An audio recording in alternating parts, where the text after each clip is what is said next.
Hello प्यारे बच्चों, welcome to my YouTube channel. स्वागत है आप सबका स्टडी शुभम चैनल पे। आज हम 6th क्लास का चैप्टर नंबर 14 हमारे आसपास की आर्थिक गतिविधियों के बारे में पढ़ेंगे। ठीक है, हम इस चैप्टर में जानेंगे कि आर्थिक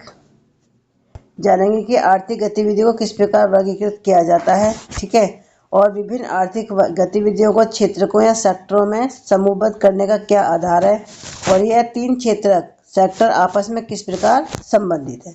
ठीक है, तो देखिए ये सबसे लिखा हुआ है कि आर्थिक गतिविधि से ही समृद्धि आती है, इसका अभाव भौतिक तनाव देता है। सार्थक आर्थिक गतिविधि का अभाव वर्तमान समृद्धि और भावी प्रगति में बाधक होता है। ठीक है, देखिए आर्थिक गतिविधि का मतलब है इकोनॉमिक एक्टिविटी, यानी कि जिन काम को करने से आपको पैसा मिलता है। ठीक है, अगर हम इसको मोटे मोटे कि जिस भी काम को करने से आपको पैसा मिलता है वो आपकी क्या कहलाती है, वो आपकी आर्थिक गतिविधि कहलाती है, इकोनॉमिक एक्टिविटी कहलाती है। ठीक है, चलिए स्टार्ट करते हैं। परिचय भी एक बार पढ़ लेते हैं।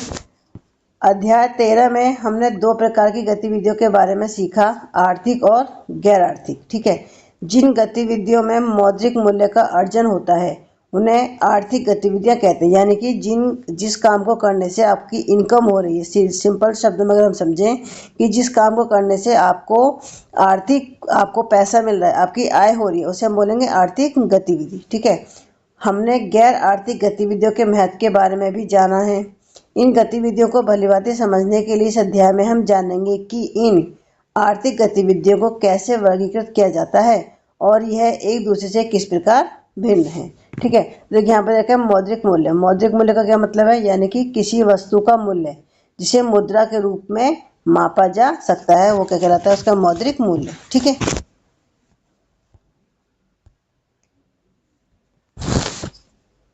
बीते दशकों में आर्थिक गतिविधियों की संख्या तीव्र गति से बढ़ी है।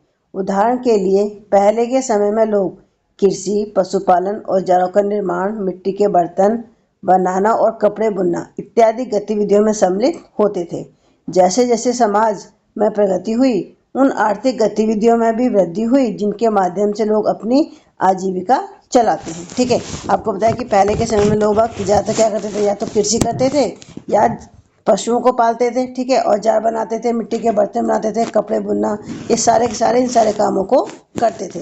लेकिन जैसे जैसे हमारे समाज बढ़ा वैसे ही ये जो आर्थिक गतिविधियां हैं इनमें भी वृद्धि हुई। ठीक है, जिसके माध्यम से लोग क्या करने लगे, अपनी आजीविका चलाने लगे। ठीक, आज अनेक प्रकार की आर्थिक गतिविधियां हैं, जैसे कंप्यूटर, मोबाइल फोन और ड्रोन का निर्माण, बैंक, विद्यालय और होटल में कार्य करना, परिवहन के लिए विभिन्न प्रकार के वाहन चलाना, फर्नीचर तैयार करना, मशीन से कपड़े सिलना, सॉफ्टवेयर बनाना, रेफ्रिजरेटर और वॉशिंग मशीन की मरम्मत करना आदि।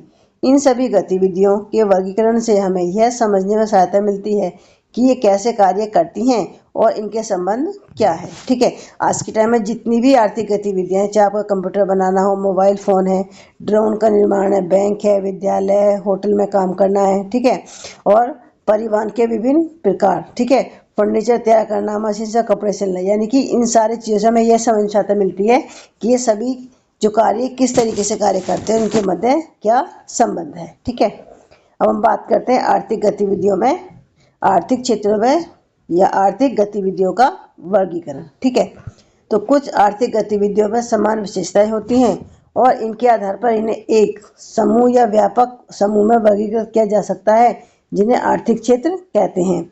प्राथमिक, द्वितीय और तृतीय 3 प्रकार के मुख्य आर्थिक क्षेत्र हैं। इन क्षेत्रों की मुख्य गतिविधियों को पृष्ठ 197 में दिए गए चित्रों में दिखाया गया। ठीक है, अगर आपसे पूछे कितने प्रकार की आर्थिक गतिविधियां होती हैं, तो ये होती हैं 3 प्रकार की। ठीक है, प्राथमिक क्षेत्र, द्वितीय क्षेत्र और तृतीय क्षेत्र। ठीक है, अब हम बात करते हैं प्राथमिक गतिविधियां। ठीक है, जिन आर्थिक गतिविधियों में लोग प्रत्यक्ष रूप से वस्तुओं के उत्पादन के लिए प्रकृति पर निर्भर करते हैं, उन्हें प्राथमिक गतिविधियां या प्राथमिक क्षेत्र की आर्थिक गतिविधियां कहते हैं। देखिए, यानी कि जिस काम को लोग प्रत्यक्ष रूप से यानी कि डायरेक्ट रूप में प्रकृति के ऊपर निर्भर हैं। ठीक है, यानी कि जो लोग प्राकृतिक रूप से प्रकृति के ऊपर निर्भर हैं, ठीक है। तो उनको हम क्या बोलते हैं ना, प्राथमिक गतिविधि या प्राथमिक क्षेत्र की आर्थिक गतिविधि कहते हैं, ठीक है। उदाहरण के लिए कृषि क्षेत्र में अन्न और सब्जियों की खेती, जंगलों से लकड़ी एकत्रित करना, खदानों में कोयला निकालना, मत्स्य पालन से मछलियाँ, कुक्कुट पालन, फर्म से अंडे प्राप्त करना आदि सभी प्राथमिक क्षेत्र की आर्थिक गतिविधियाँ, ठीक है। तो देखिए आप इसमें उस आपसे एग्जाम्पल भी पूछ सकता है कि प्राथमिक क्षेत्र की गतिविधियाँ कौन कौन सी, तो यानी कि कृषि कार्य करना, ठीक है, सब्जियां उगाना, जंगलों से लकड़ी काटना, कोयला को निकालना, मत्स्य पालन करना, ठीक है, और फर्म से अंडे प्राप्त करने, सब क्या है, ये हमारी प्राथमिक क्षेत्र की आर्थिक गतिविधियां हैं, ठीक है। देखो ये आपको ये चित्र दे रखा है, इसमें आपको प्राथमिक क्षेत्र में देखो आपको कृषि आ रहा है, खनन है, ठीक है, ये आपका इधर मछली पकड़ना है, ये कुक्कुट पालन वानिकी, ठीक है। और आपका देखो द्वितीय क्षेत्र में आपका निर्माण है, ठीक है, तृतीय क्षेत्र में स्वास्थ्य है, फिर द्वितीय में आपका विनिर्माण है, और तृतीय में आपका व्यापार और उपयोग सामग्री। देखिए आप इस चित्र को आप अच्छे देख सकें, इसमें आपको प्राथमिक द्वितीय तृतीय तीनों ही जो गतिविधियां हैं उनको दिखा रखा है, ठीक है।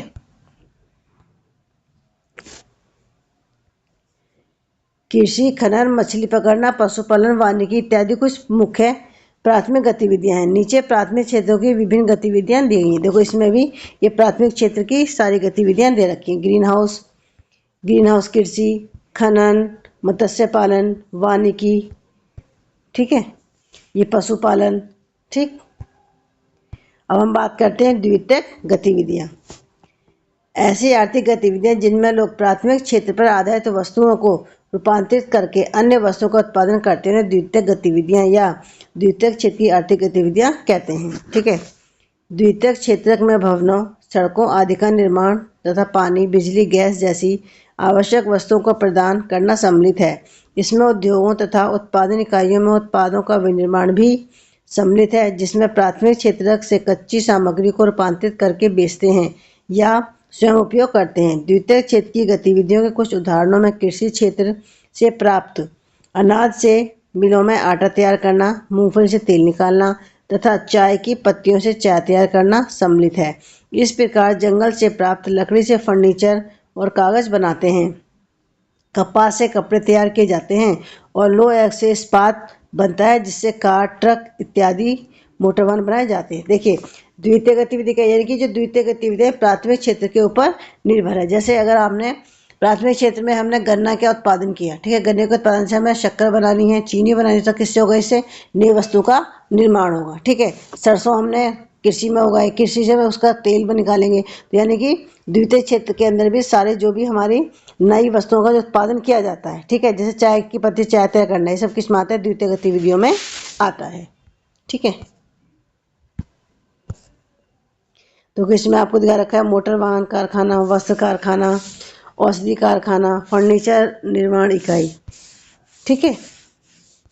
अब हम बात करते हैं तृतीयक गतिविधियां। वे सभी आर्थिक गतिविधियां जो प्राथमिक और द्वितीयक गतिविधियों को सम्मिलित लोगों को सहायता प्रदान करती हैं, उन्हें तृतीयक गतिविधि या तृतीयक क्षेत्र की आर्थिक गतिविधियां कहते हैं। देखिए जो यानी कि तृतीय क्षेत्र में वे गतिविधियां आएंगी जो प्राथमिक और द्वितीय क्षेत्र दोनों को सहायता प्रदान करती हैं, ठीक है। इनमें ऐसी सेवाएं सम्मिलित हैं जिन्हें देखा नहीं जा सकता, लेकिन यह महत्वपूर्ण भूमिका निभाती है। उदाहरण के लिए एक ट्रक चालक अनाज और सब्जियों को खेत से उद्योग या बाजार में ले जाता है, ठीक है। फल या सब्जियों के विक्रेता कृषि उपज को घरेलू उपभोक्ताओं को बेचते हैं। इसी प्रकार चिकित्सक, नर्स, शिक्षक, अधिवक्ता और विमान चालक अपनी सेवाएं प्रदान करते हैं जहां लोगों को उनकी आवश्यकता होती है। तकनीशियन इलेक्ट्रॉनिक वस्तुओं जैसे मोबाइल फ़ोन और टेलीविज़न इत्यादि को भी मरम्मत और सुधार का कार्य करते हैं। मैकेनिक जो कार तथा ट्रैक्टर जैसे वाहनों की मरम्मत करते हैं, और बिजली मिस्त्री, इलेक्ट्रीशियन जो बिजली की नियमित आपूर्ति करते सुनिश्चित करते हैं, इनकी सेवाएं हमारे जीवन को सरल बनाती हैं। इसी प्रकार मोबाइल और इंटरनेट के माध्यम से संचार सेवाएं, सॉफ्टवेयर तैयार करना और होटलों, रेस्टोरेंट, बैंक, विद्यालय, चिकित्सालय, हवाई अड्डे, दुकानें, गोदाम, वेयरहाउस इत्यादि।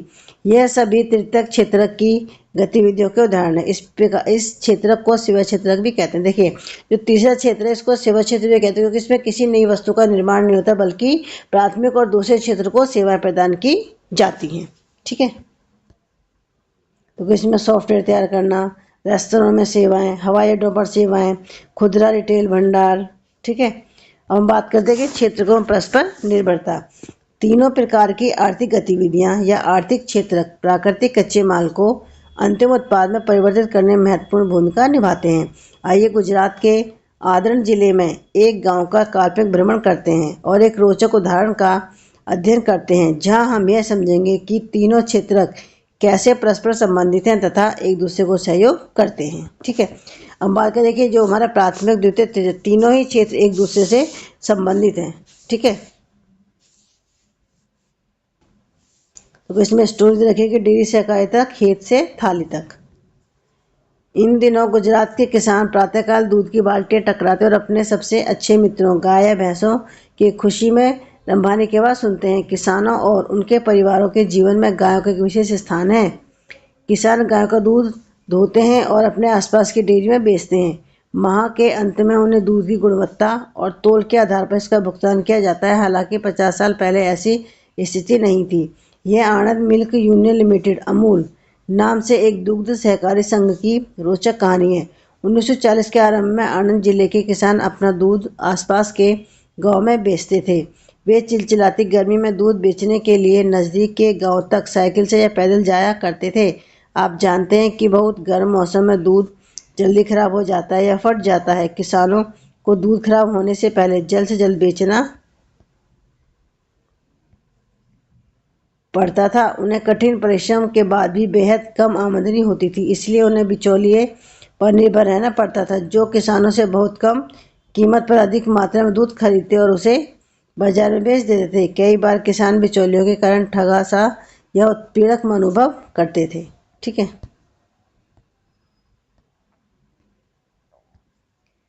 एक दिन सभी किसान मिलकर देश के एक बड़े नेता सरदार वल्लभ भाई पटेल के पास अपनी समस्याएं लेकर मिलने गए। उन्होंने स्वेच्छा से कार्य करने और बिचौलियों पर निर्भरता को रोकने के लिए एक सहकारी संगठन बनाने का परामर्श दिया। एक सहकारी संगठन की तरह किसान एक समूह के रूप में दूध की बिक्री और खरीद कर सकते थे तथा दूध के संग्रह, प्रसंस्करण और वितरण के लिए इस पूरी प्रक्रिया को अच्छी तरह संभाल सकते थे। किसानों ने सरदार पटेल का परामर्श माना। अमूल की स्थापना 1940 में श्री त्रिभुवन दास पटेल, अधिवक्ता और स्वतंत्रता सेनानी, तथा डॉक्टर वर्गीस कुरियन, एक इंजीनियर जो मुंबई के एक डेयरी कारखाने में काम करते थे, के नेतृत्व में की गई। यानी कि देखिए, जो अमूल है, आप सभी आपके घर में दूध आता होगा। अमूल की जो स्थापना थी कब हुई थी? 1940 में हुई थी। ठीक है, इस प्रयास ने किसानों, विशेषकर महिलाओं को एकजुट किया। दूध के उत्पादन बिक्री पर उनका नियंत्रण बढ़ा। दूध उत्पादकों ने सभी मामलों पर सामूहिक रूप से निर्णय लिए, जैसे दूध का उत्पादन, पाश्चुरीकरण और बिक्री। इन कार्यों को सभी ने आपस में साझा किया, जिसके कारण इन सभी की आमदनी बढ़ी। उन्हें अब बिचौलियों की जरूरत नहीं थी और वे एक बड़ा परिवार बन गए। जैसे जैसे किसानों ने सहकारी संगठन के लाभों को देखा, वे साथ में जुड़ते चले गए। जब दूध की मात्रा अधिक हो गई, तब किसानों ने इससे अन्य उत्पाद भी बनाने का निर्णय लिया। उन्होंने आंगदड़ में एक दुग्ध प्रसंस्करण कारखाना स्थापित किया तथा मक्खन और दूध का पाउडर बनाना आरंभ किया। वर्तमान में सहकारी संगठन के पास अनेक दूध प्रसंस्करण संयंत्र और कारखाने हैं, जो भारत के सभी लोगों में अनेक प्रकार के उत्पाद तैयार करते हैं। इसके बाद इन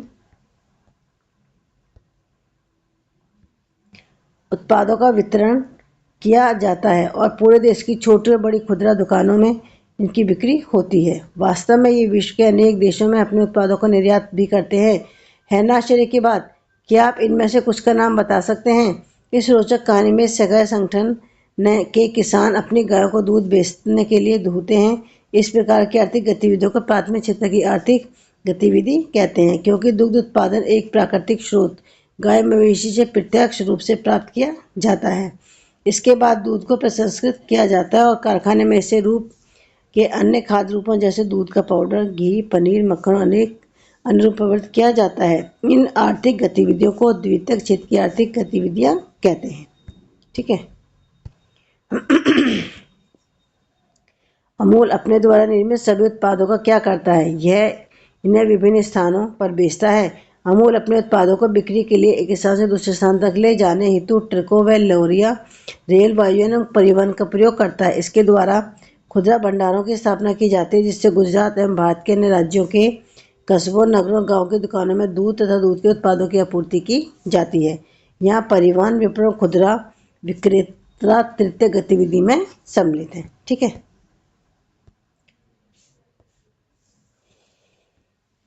नीचे दिए गए चित्रों के माध्यम से आइए जाने कि आपकी पुस्तक कैसे बनती हैं। ये चित्र दर्शाते हैं कि कैसे लुगदी पेड़ को कागज और उसके बाद इस कागज पर मुद्रण से पाठ्यपुस्तक पर देखो। सबसे पहले पेड़ को काटा है इस तरीके से, और फिर उस तरह को वहाँ से फैक्ट्री में लेके जाया जाता है। ठीक है। और वहाँ पे इनसे क्या होता है, इनका क्या बनता है, पेपर बनता है। ठीक है। पेपर के बाद में फिर इनसे प्रिंटिंग होती है, उसके बाद में ये हमारे पास वापस ग्राहकों के पास में आता है। ठीक है। पेड़ों से लुगदी निकालने से लेकर अंततः पाठ्य पुस्तक तैयार करने तक की इस प्रक्रिया की कोई भी गतिविधि संभव नहीं होती अगर ये तीनों क्षेत्र एक साथ कार्य नहीं करते। ठीक है।